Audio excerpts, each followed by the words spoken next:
বিক্রমজিৎ সাউ বোলপুর তৃণমূল ছাত্র পরিষদ জেলা সভাপতি এবং তিনি যেভাবে বোলপুর থানার আইসিকে আক্রমণ করেছেন আপনারা শুনলেন। অন্যদিকে অনুব্রত মণ্ডল আপনারা জানেন আগেই সেই অডিও ক্লিপ ভাইরাল হয়েছিল যেখানে দেখা যায় একেবারে কদর্য ভাষায় তিনি বোলপুর থানার আইসিকে আক্রমণ করেছিলেন। তার বিরুদ্ধে দল কড়া ব্যবস্থা না নিলেও এই টিএমসিপি সভাপতি তাকে কিন্তু 6 বছরের জন্য সাসপেন্ড করা হলো দল থেকে।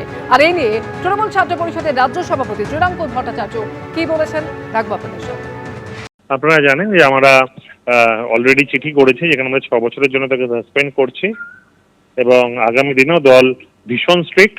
অভিষেক বন্দ্যোপাধ্যায় যে জিরো টলারেন্স নীতির কথা বলেন আমরা সেই নীতির ওপরেই বিশ্বাসী।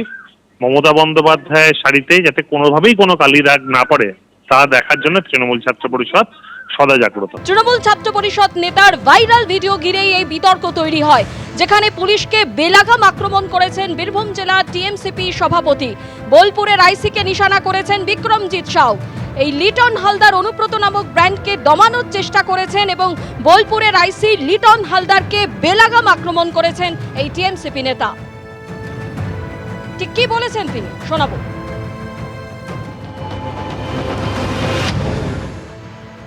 এই আইসি দুর্নীতিগ্রস্ত। বোলপুর থানার আইসি প্রত্যেকটা বালি মাফিয়া পাথর মাফিয়াদের সঙ্গে যোগসূত্র বজায় রেখে কাজ করে। এই লিটন হালদার অনুব্রত মণ্ডল নামক যে ব্র্যান্ডকে দমানোর চেষ্টা। লিটন হালদার একটা কাপুরুষ।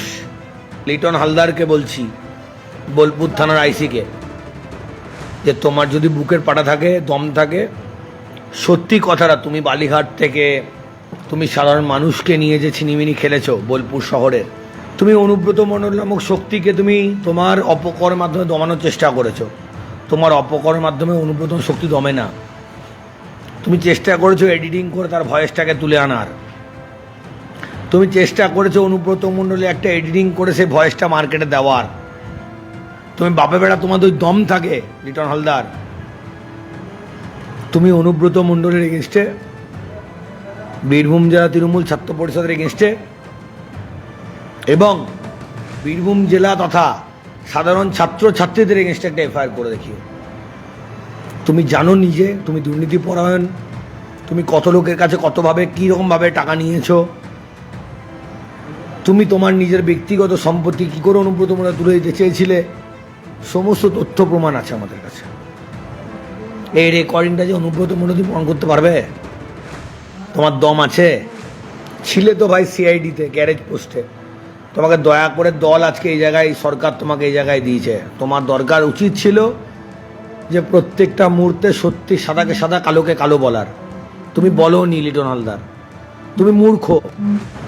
তুমি যদি হবো তুমি ডালে ডালে চলবে, তোমাদের শিরায় উপশিরায় আমরা চলি। লিটন হালদার তোমাকে চ্যালেঞ্জ করলাম, তুমি একটা আইসি, তুমি একটা সরকারি কর্মচারী। যদি অন্যায় করে থাকে আমি কোনো, আমাকে শাস্তি দিও।